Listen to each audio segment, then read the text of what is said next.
On the Banks of Plum Creek by Laura Ingalls Wilder. Chapter 19. The Fish Trap. The more Laura was told about school, the more she didn't want to go there. She did not know how she could stay away from the creek all day long. She asked, "Oh, Ma, do I have to?" Ma said that a great girl almost 8 years old should be learning to read instead of running wild on the banks of Plum Creek. "But I can read, Ma," Laura begged. "Please, don't make me go to school. I can read. Listen." She took the book named Millbank and opened it, and looking up anxiously at Ma, she read. The doors and windows of Millbank were closed. Crepe streamed from the doorknob. "Oh, Laura," Ma said, "you're not reading. You're only reciting what you've heard me read to Pa so often. Besides, there are other things to learn, spelling and writing and arithmetic.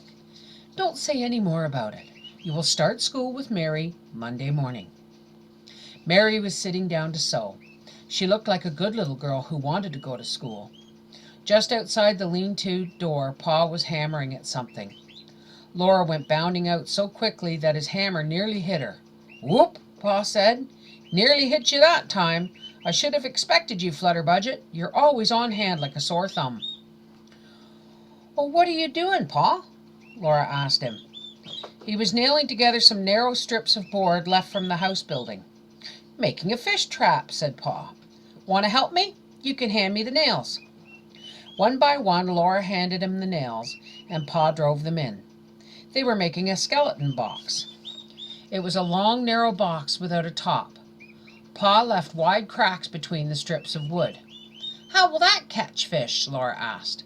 "If you put it in the creek, they will swim in through the cracks, but they will swim right out again." "You wait and see," said Pa. Laura waited till Pa put away the nails and hammer. He put the fish trap on his shoulder and said, "You can come help me set it." Laura took his hand and skipped beside him down the knoll and across the level land to the creek. They went along the low bank past the plum thicket. The banks were steeper here. The creek was narrower, and its noise was louder. Pa went crashing down through bushes. Laura climbed, scrooging down under them. There was a waterfall. The water ran swift and smooth to the edge and fell over it with a loud, surprising crash splashing. From the bottom it rushed up again and whirled around, and then it jumped and hurried away. Laura would never have tired of watching it, but she must help Pa set the fish trap. They put it exactly under the waterfall.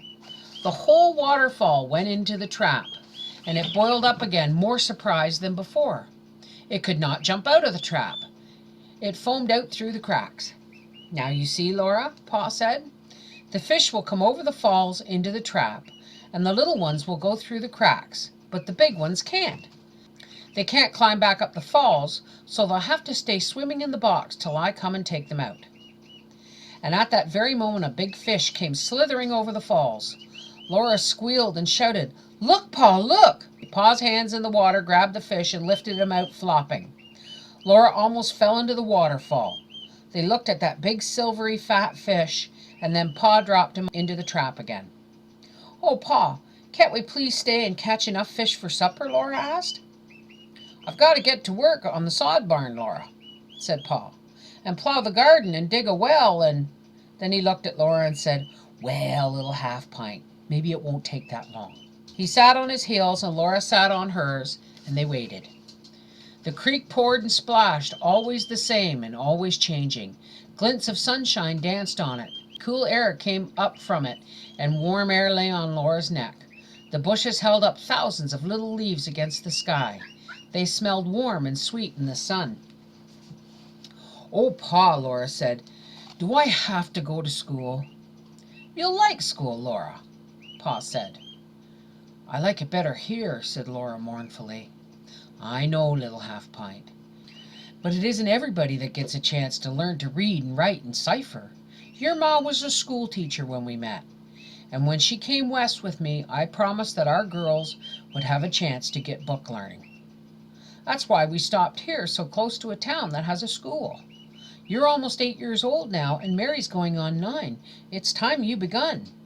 Be thankful you've got a chance, Laura." "Yes, Pa," Laura sighed.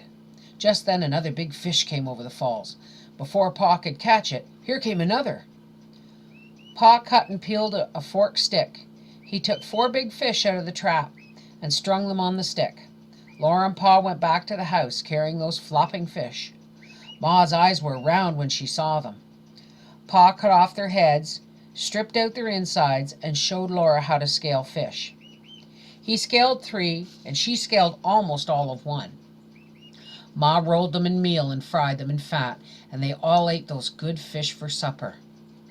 "You always think of something, Charles," said Ma.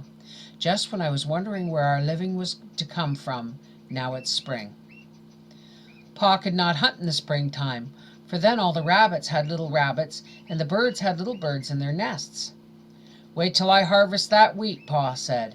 "Then we'll have salt pork every day, yes, by gravy, and fresh beef." Every morning after that, before he went to work, Pa brought fish from the trap. He never took more than they needed to eat. The others he lifted out of the trap and let them swim away. He brought buffalo fish and pickerel and catfish and shiners and bullheads with 2 black horns. He brought some of those whose names he did not know. Every day there was fish for breakfast, fish for dinner, and fish for supper.